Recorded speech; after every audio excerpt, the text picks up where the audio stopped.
Hi, and welcome to our Tech Talk podcast, where we cover topics across our broad industry, from telecommunications to land commercial networks, Wi-Fi, and today's subject, we're going to talk about Wi-Fi, handheld testers, the basics. I've got Dan, our Product Innovation Director, with us, Hi, Gordon. and I'm super excited to have Dan back with us to cover off handheld testers and Wi-Fi. Dan, can you help us out with the basics of how it all works? Yeah, so I think everybody understands with Wi-Fi, you have two fundamental things, one being an access point that connects your wired network to the air, and then your devices, your laptops, phones, whatever it is that you want to connect through Wi-Fi. Some of the things where we get into that are important with testing is understanding the fundamentals of how Wi-Fi works. So I'll talk about frequency bands a little bit, but I think one of the first misconceptions is that all of the devices are talking to the access point at the same time. And Wi-Fi is a shared media. So all of the devices are actually waiting their turn to talk. And the access point controls which device it's talking to. So if I have 20 devices connected to one access point, each one of those devices gets a time slot to go and transmit and receive some information, and then they wait for the other 19 until it's their turn to come back again and do that over and over and over. And so, if you think about that, the more devices you have connected to a specific access point, the longer the time that each device has to wait its turn to talk. So you'll experience that as lower connection speeds. And it's not that the throughput is necessarily lower, it's just that average over time, each device has less opportunity to talk to the network. And how would you display that? If you're thinking about handheld testers, how could you possibly display to someone having to evaluate Sure. how many devices? So you'll look at on our Navitech or Signaltech QT here that does Wi-Fi testing, you'll see a channel map. So that will show you the different channels, frequency pieces of channels, what access points are on those channels. You'll see the number of devices that are connected to that on that channel, and then also the channel utilization. So Okay. keep in mind, you could have multiple different networks all on the same channel.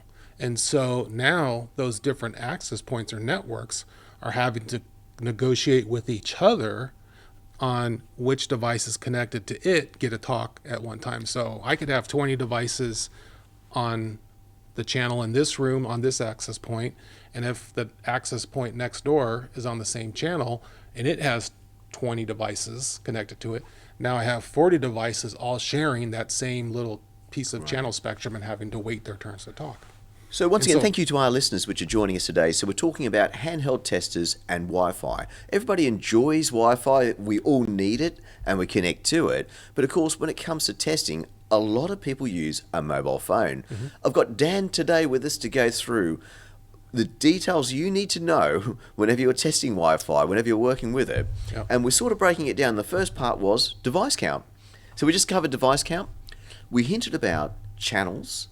We hinted about channel utilization. And I'm guessing before we move on for our listeners, so mobile phones can be used, yes? Yes. It is possible, but sooner or later we'll need more data and we'll need documentation. Correct. You might be able to download a mobile Wi-Fi diagnostic tool onto your phone. Whether it reports to you everything that a dedicated tester would, don't know, it depends on the app. But at some point, if you're doing installation or diagnostics, you need to be able to document that. So with the phone, maybe you could take a screenshot or something, but that's not going to give you a professional report. So we'll take all of that information that we've collected and been monitoring over the time that test has been running and shoot that up to our cloud and generate a nice detailed report that shows all these channel maps and the utilization, the number of devices and the names of the access points and the security and all these different types of things that you want to be able to have visibility to and document. Right. So the challenge is people which are working in a building, a commercial office, may use one of these apps. But if you're an installer or a technician actually installing the devices, maintaining and professionally making sure your device is performing well, other things are also involved in wireless, such as one, you've got to connect to it. Everybody knows that. Believe it or not, Wireless is not wireless, it needs a connector, so therefore it needs power over Ethernet. Mobile phones won't ever be able to measure a PoE delivery, as in power delivery, Correct. across that cable. So before we move ahead, we just very quickly just discuss then the physical nature of Wi-Fi that we need to connect to it, power it, and now we'll move back into the other parameters. Yeah. So So the spectrums, we haven't talked about the yet. So the traditional Wi-Fi spectrums were 2.4 and 5 gigahertz. And the reason why we use those spectrums has to do with government regulations on unlicensed use of airwaves. So in basically every country around the world, the government regulates the radio spectrum. And 2.4 and 5 gig fall into what's called an ISM band, which is industrial, scientific, and medical. So that's an unlicensed band, meaning you do not, as an individual or an organization, need to have training and register with the government to be able to use those frequencies. The reason frequencies are normally licensed is that you don't want overlap between two different companies or services. You know, think of over-the-air television. It does still exist. Over-the-air digital TV uses radio spectrum, so you don't want two different channels trying to be on the same frequency because they'll interfere. The same with radio, cellular networks, satellite communications. So these all fall into licensed bands where anyone using those has to be licensed and registered to use them.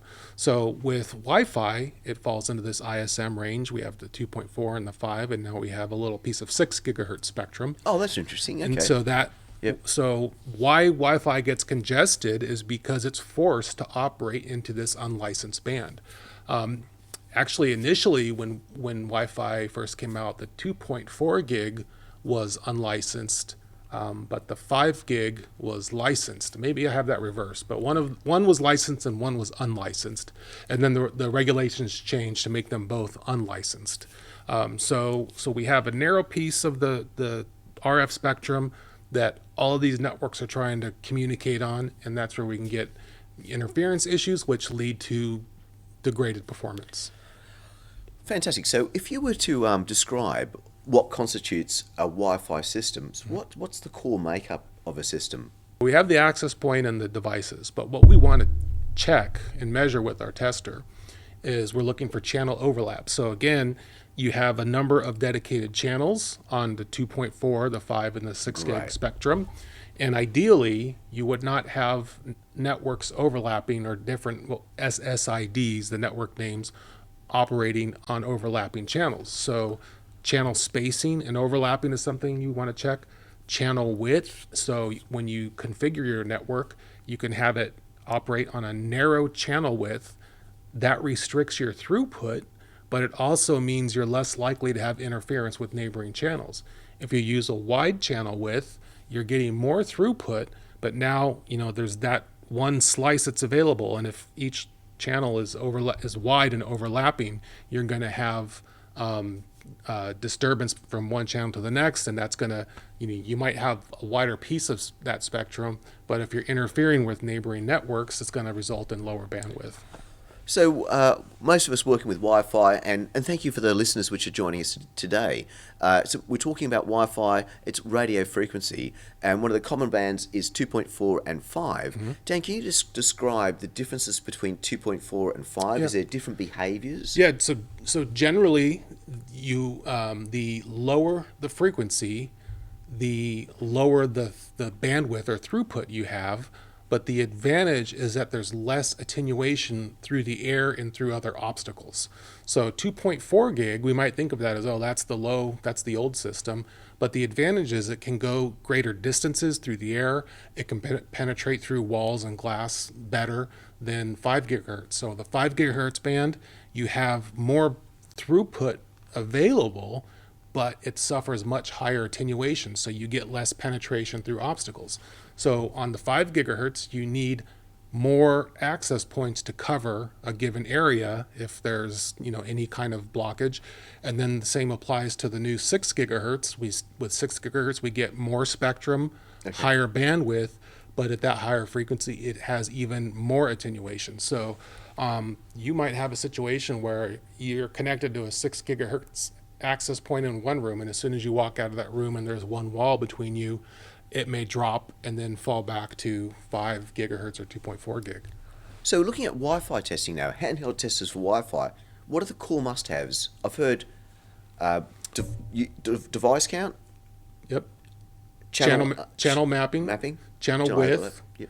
and channel utilization. So how busy that channel is, and so what's a good number? So when as a percentage, channel utilization is telling me, how busy that channel is, how congested it is, and it goes from 0 to 100%.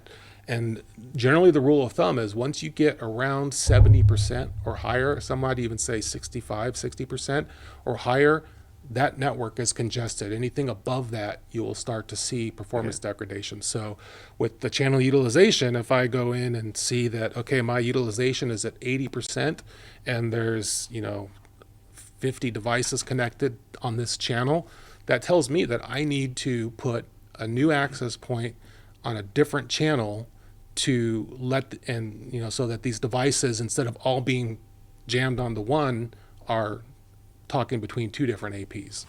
That makes sense. So 100% isn't bad. 70% is where things and higher start to get bad. Okay. And is there anything else you should pay attention to, such as trying to find an AP? Yeah. We see that could be a problem as well. So if you are, one of the common problems is just trying to locate an IP. Maybe it's installed above the ceiling tiles. So having a directional antenna is a great tool. With a phone or something that has an internal antenna, the antenna is designed to be sensitive in all directions. So you can kind of just walk around and hunt and hope you can see where the signal gets stronger or weaker and try to determine where an access point is that way. Or you can use an external directional antenna that is actually aimable so that you can stand in one location and aim your tester around to try to find, okay, that access point is over here or is it over there, and then you start walking towards in that direction. So it makes the process a lot easier to locate hidden access points. And so how, I'm guessing antennas are not antennas. There's all different types of antennas. Yeah. And how have we overcome that with the range of products we've got? So we have internal antennas. So on the this product here, you can choose the internal antenna interface, which is fine if you're just trying to maybe connect to the cloud to upload your test results or check and see what networks are visible. Then you can select the external antenna and attach the antenna to it. So now you have you have more sensitivity to receive signals. So all of a sudden your signal strength is getting better. So if you're trying to do analysis, you really want to use the external antenna because it's not being blocked. I mean, on the internal antenna on the device, you have the battery on one side, you have the screen on the other side. So, there's electronics there that are blocking some of that signal. So having a device with an external antenna connection means that you are really getting a true picture of the RF signals around you, and it's not being limited by the device that you're using. And the same with the mobile phone. Some phones have the antenna built internally. Some of them have it on the outside edge of the phone.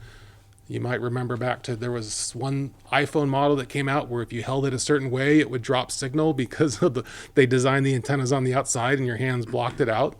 And wow. People were told, hold your phone different. Well, if you have an external antenna, you don't have to worry about that. Wow, that's so interesting. Okay, so wrapping it up here, thank you so much for our time today covering our range of products and Wi-Fi testing. Reporting is important as well. Yes. What do you need in a report? What constitutes a good report? So the report will show you the channel map. If there's any channel overlap, you'll see that. You'll see the name of the networks that are on each channel. Yeah. That's important, so I can see, okay, are these my networks or are this neighboring networks? So do I need to change the channels of my access points because someone near me is using that same channel and I want to get away from them? The number of devices will change. That's based on whenever you took that test. The utilization is important. So it's important to understand that the difference between testing that network when it's up and running but the building is empty is wholly different than when that building is full of people and they have all their devices. Because when the building's empty and nobody's connected to the network, you're going to see, great, I got strong signal, 0% channel utilization, everything's beautiful. When you come back and there's dozens or hundreds of people in that building using the network, things are going to look different. So so you can do it. You can do your survey when the building is under construction to make sure at least you have strong signal strength and you don't have overlapping channels. So that would be the first thing. But then ideally you'd want to come back when the business is humming along and see, are my channels oversubscribed? Do I need to add more access points or move access points to help better balance the load, as you'd say? That's a fantastic point, Dan. To really to read that back to the audience. Thank you so much today for joining us. So a lot of times Wi-Fi systems are installed when the area is passive, new systems. So once it becomes live, by design, people's bodies themselves, Wi-Fi waves will bounce off us. Absorb. Actually, us water bags absorb 2.4 gigahertz, which is why a microwave oven uses that frequency. And we may actually move things around the office, which also reflect and absorb as well. So those combinations of items can cause small iterations, but of course, once again, when they're all put together, it may slow down your system. So I think some of the tips you're saying, whenever you're working with a Wi-Fi device, a handheld tester, always consider, if you could, to possibly add an aerial to it if you want to get the true sense of when you're doing a measurement and a test. Our products do come with additional aerials that you can add. Of course, each region by design too has its own approved aerials. Correct. The radio, so the systems that we sell are approved globally, so they can be used anywhere in the world. In the user interface, when you buy it, you set up what region you're in, if you're in the UK, the US, Germany, and each country has different channel allocations. So when I'm in the US, I'll see on the 2.4 gig channels 1 to 11, and I think in the UK you see maybe also channel 13 or something like that we don't see in the US. So anyways, the product will is globally certified, and the user just needs to tell it where they're at to make sure that it's operating within that compliance. Fantastic. So Dan, once again, thank you for your time. I really appreciate catching up with us today and sharing the basics of handheld testing, Wi-Fi with our series of products, and of course the importance of reporting. So once again, hopefully we'll get you back on another subject. Absolutely. Did we cover Wi-Fi 6 and 7? We touched on it. Let's come back to we just touched on it, so maybe we need to revisit that. Let's revisit that one in the next podcast. All right. So thank you again, and see you soon. Great. Wish yours did that? Time to go blue.